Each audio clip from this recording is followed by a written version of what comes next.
Hi! Hello guys! Welcome back. Welcome to my channel. For today tips, ibabahagi ko sa inyo kung paano nyo gagawin na yung inyong gulay. Pwede nyo itong gawin sa dahon o yung gaya ng okra. Papakita ko sa inyo yung okra, ampalaya. Sa dahon pwede nyo itong i-apply sa kamukha ng kangkong, mga talbos, ng kamote, ganyan. Para yung inyong gulay fresh tingnan. Hindi siya yung pag niluto nyo parang ano na siya, parang durog na tingnan. Ito hindi. Tara, samahan nyo ako. Meron akong baking soda. Lalagay ko doon sa tubig. Gagamit tayo ng mga one teaspoon.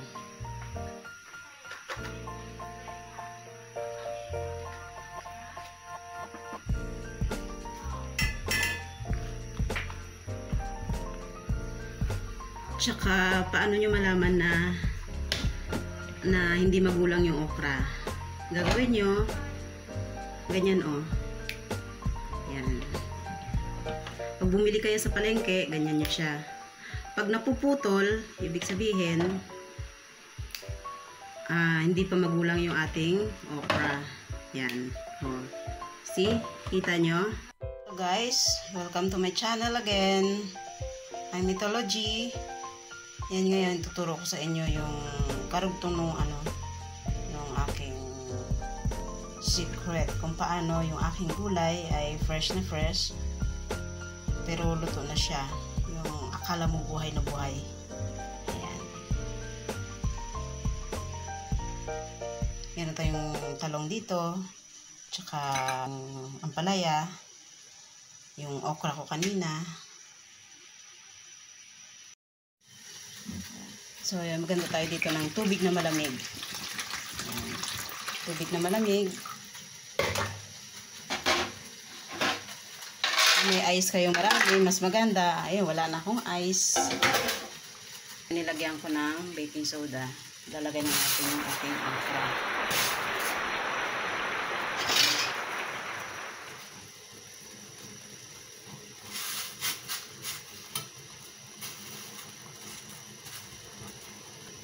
Saglit lang yan guys, kasi may baking soda yan. At yung aking ice, malapit na siyang matunaw. Pero okay lang kasi basta malamig na yung tubig. Malamig na malamig. Ang purpose niyan, para makontrol natin yung ma-stop agad yung pagkaluto ng gulay. Nakita nyo, green na green siya.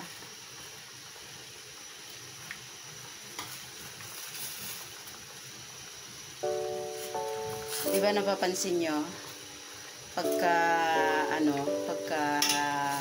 luto nito minsan, napapansin nyo, nag-iiba na yung kulay. Para hindi na siya sariwang-sariwa. Ayan, lipat ko lang dito. Masunod naman ito, ang palaya.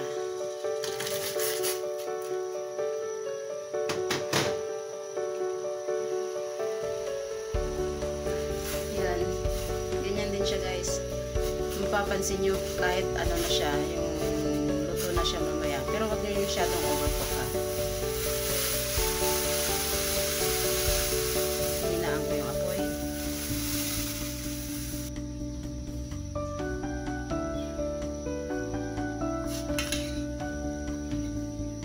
Yan.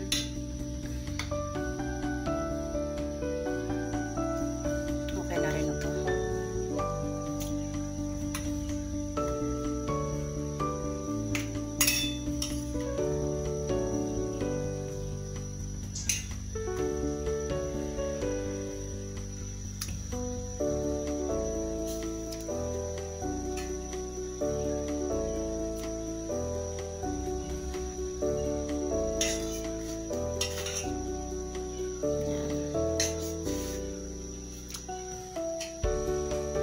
Mapapansin nyo guys, hindi yan magbabago ng kulay. Ano siya, green na green siya talaga, super green.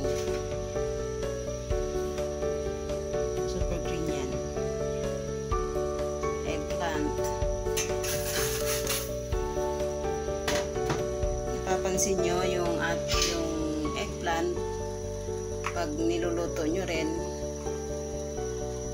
tapos na siyang maluto, diba, nagbabrown siya. Ito ganun din. Kung ano siya, purple pa rin siya.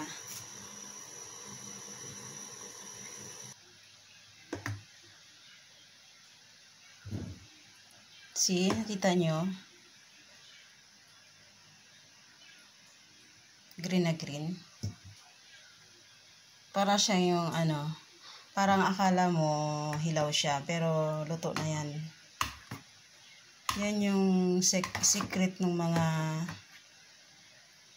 yung mga nasa restaurant, yung nakikita nyong food dyan sa nakadisplay sa mga food court, ganyan. Green na green siya, diba? Ayan, tingnan nyo. Diba? Green na green. Ayan. Pero, luto na siya. Oh. Luto na yan. Luto na yan. Luto na rin to. Tsaka yung aking eggplant. Ngayon, sa araw na ito, yan yung ating tips for today. Thanks for watching. At kung hindi ka pa nakasubscribe sa aking bahay, please subscribe ka na. And pindutin mo na rin yung notification bell para next time na mayroon akong videos, mano-notify ka. Yan yung secret ng mga vegetables na akala mo buhay na buhay, pero actually luto na siya. It's amazing, yan yung secret ng ating baking soda. Thanks for watching. God bless us. Thank you. Kita nyo yung aking gulay na hinalo dyan sa pinakbet. Hindi nagbabago yung kulay. Yan yung tips ko sa inyo.